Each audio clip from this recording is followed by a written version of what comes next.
Hujan mengguyur pelataran terminal itu tanpa ampun. Kilatan petir menyambar di kejauhan, memantul di genangan yang semakin meluas di antara deretan kardus, karung plastik, dan bau pesing yang menyengat. Di antara tumpukan sampah dan orang-orang tertidur berbalut jas hujan sobek, duduklah seorang remaja 15 tahun bernama Raka. Tubuhnya kurus, wajahnya penuh debu dan keringat, dan perutnya sudah 2 hari hanya diisi air hujan yang ditadah dari plastik bekas. Tak ada siapa-siapa. Tak ada tempat pulang. Ibunya meninggal karena komplikasi paru-paru. Ayahnya pergi sejak lama, kabur setelah terlilit utang judi. Kakaknya, Dimas, menghilang saat Raka masih SD, katanya merantau ke kota, tapi sejak itu tak pernah ada kabar. Sejak usia 12 tahun, Raka hidup dari botol bekas.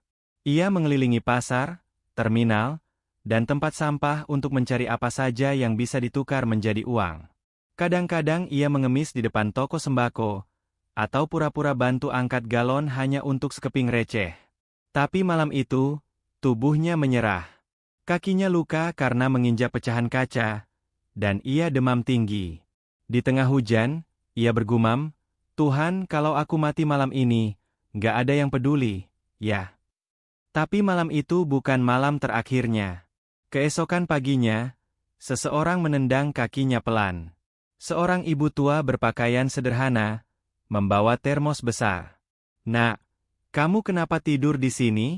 Sakit?" tanya wanita itu. Raka hanya menggeleng pelan. Ibu itu memperkenalkan diri sebagai Bu Nur, penjual bubur keliling yang biasa mangkal di sekitar pasar. Ia mengulurkan semangkuk bubur panas dan satu plastik teh manis. "Kalau kamu kuat, ikut saya. Bantuin cuci piring.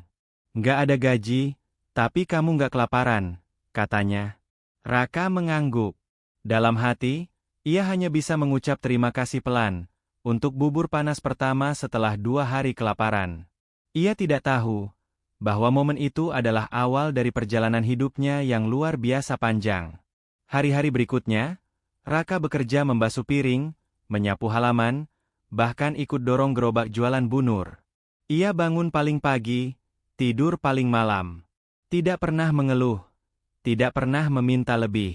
Bu Nur memperhatikan anak ini dengan rasa haru dan simpati yang lama tak ia rasakan sejak suaminya meninggal.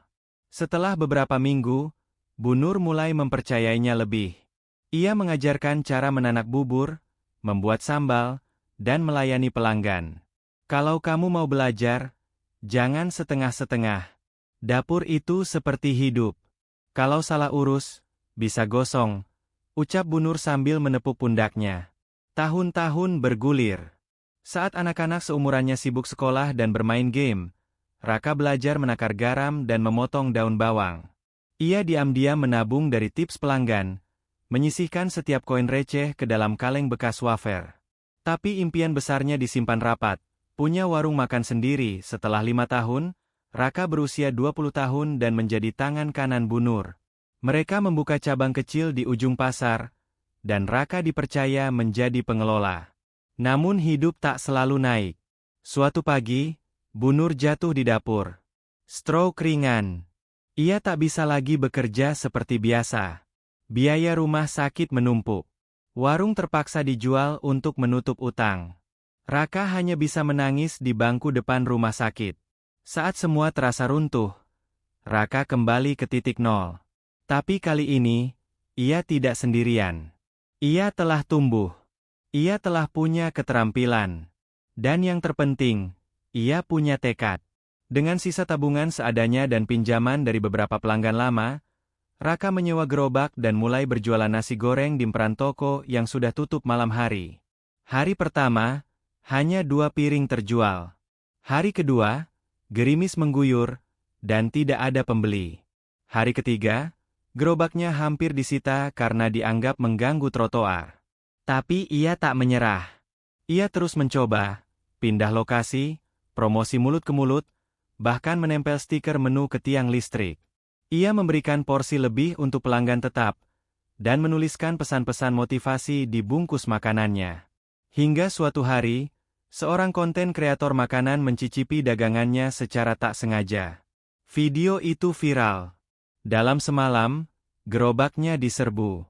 Ia kewalahan. Dari hasil itu, ia bisa menyewa kios kecil. Ia memberi nama warungnya, Langkah Terakhir. Sebuah penghormatan untuk malam saat ia nyaris menyerah. Ia merekrut 3 anak jalanan untuk ikut kerja. Joni, Rahmat, dan Ilham. Ia ajarkan semua dari awal, seperti Bu Nur mengajarinya dulu. Tapi cobaan belum selesai, pandemi datang. Warung sepi. Banyak karyawan harus dirumahkan. Ia bahkan sempat kembali berjualan di jalan untuk bertahan. Namun ia tak mau kehilangan siapapun. Ia membagikan makanan gratis kepada tukang becak dan pemulung. Di masa itulah, salah satu pelanggannya, seorang ibu muda bernama Karina, pegiat sosial, membantu membuat kanal donasi online. Dalam 2 minggu, ia berhasil mengumpulkan cukup untuk bangkit.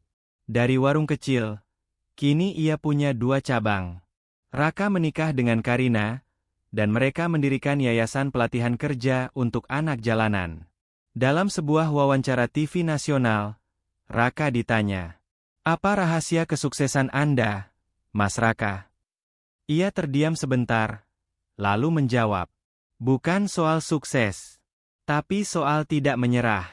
Karena kadang, yang kita perlukan hanya 1 langkah terakhir.